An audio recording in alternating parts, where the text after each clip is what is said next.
Good morning, Facebook, YouTube, Twitter, and Google+. This is Rich again, back for your first video blog of the day for Sunday, July 31st, 2016, around 6:26 in the morning in Billerica, Massachusetts.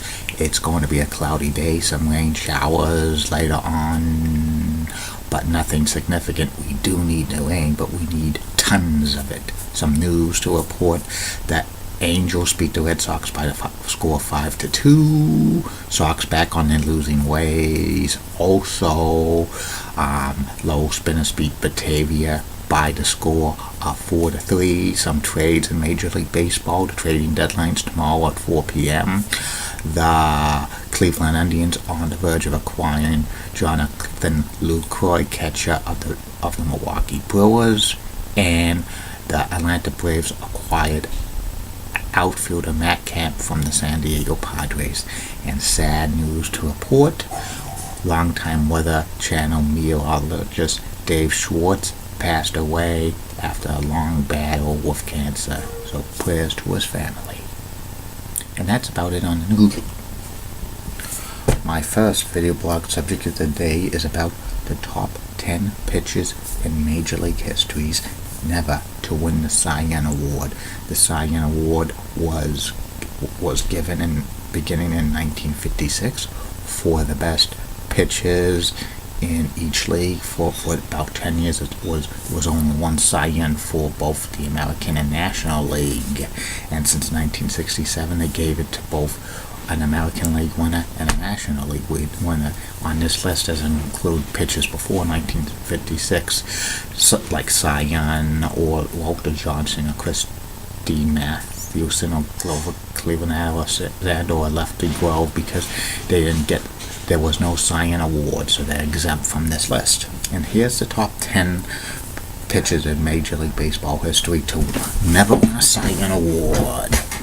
Number 10 on this list, the greatest Major League Baseball pitchers never to win a Cy Young Award. Dan Quisenberry, who was a relief pitcher for mainly the Kansas City Royals. He also pitched for the St. Louis Cardinals.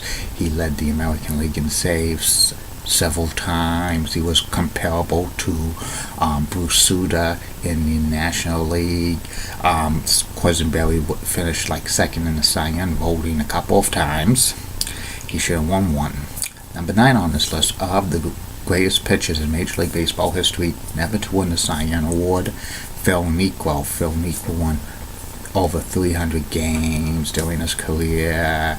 He played on some very bad Atlanta Braves teams. He was the only bright spot for them, winning 20 games on multiple occasions.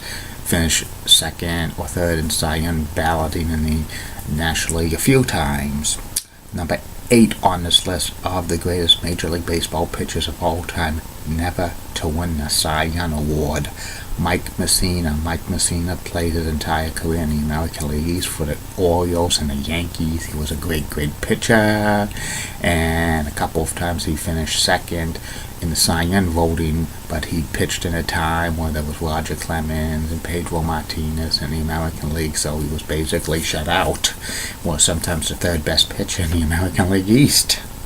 Number 7 on this list of the greatest Major League Baseball pitchers never to win the Cy Young, Trevor Hoffman. Trevor Hoffman was a closer. He played for the Marlins, Padres, and Brewers. He saved over 600 games.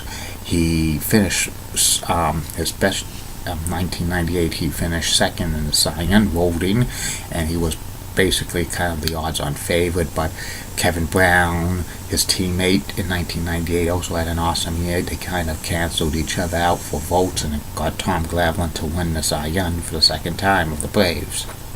Number 6 on this list of the greatest Major League Baseball pitchers of all time never to win the Cy Young Award, Tommy John. Tommy John won 288 games during his career. He came back from Tommy John surgery to be great, winning a lot of 20 games, seasons, finishing in the top 5 of Cy Young voting a few times. He should have won one. Number 5 on this list of the greatest pitchers in Major League Baseball history never to win the Cy Young, Mariano Rivera. Mariano Rivera pitched his entire career for the New York Yankees. He was a closer. He saved the most games in Major League Baseball history. He was perennial 40 saves. Very, very surprisingly, he did not win a Cy Young. He was in the top 5 a couple of times. Number 4 on this list of the greatest pitchers in Major League Baseball history never to win a Cy Young, Bud Blyleven. Bud Blyleven pitched 22 years in the big leagues with the Twins, the Rangers, the Pirates, the Indians, and the Angels. He only won 20 games one time, but he struck out a lot. He had a good ERA, but what was the knock about him? He gave up a lot of home runs. I think he finished top 5 a couple of times.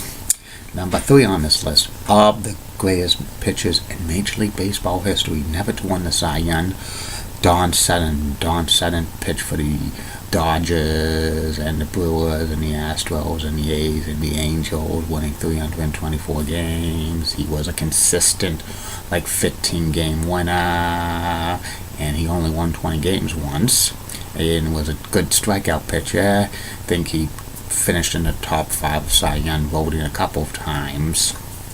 Number 2 on this list of the greatest Major League Baseball pitchers of all time never to win the Cy Young Award, Nolan Ryan, the best power pitcher of all time, pitching for the Mets, the Angels, the Astros, and the Rangers. Holds the record for most strikeouts ever for 5,716 strikeouts. He had some very great years with the Angels back in the 70s, finishing runner-up.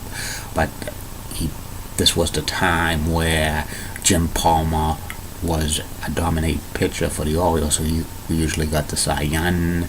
He had a great season in 1987, leading the National League in ERA and strikeouts, but he had an 8-16 record. If he had a reverse 16-8 record, he probably would have won the NL Cy Young. And number 1 on this list of the greatest Major League Baseball pitchers of all time never to win the Cy Young Award, Juan Marichal, who pitched for the Giants for many, many years. 6 times he won 20 games, but he pitched in an era where they only gave one Cy Young Award for each league. One Cy Young for either the American or National League, and he would always lose out to Sandy Koufax or another pitcher, Don Drysdale. Well, that's about it on this list. I will be back with the second and final view blog of the day. It will be about the commuter rail route with the old Colony line, the Middleborough Lakeville line that starts at South Station. Keep calm, everybody. I'm a Julie Wedding guy. Molly Rosenblatt of WCCOX and has nice legs. Elizabeth, that's so stunning. She's the best. Amy Wednesday's so awesome. Linda Church of WPIX Channel 11, such a cool girl, and she got nice legs. And Barbara Gibb of ABC 11 is awesome. And in the word of Sean, check it out. See you later.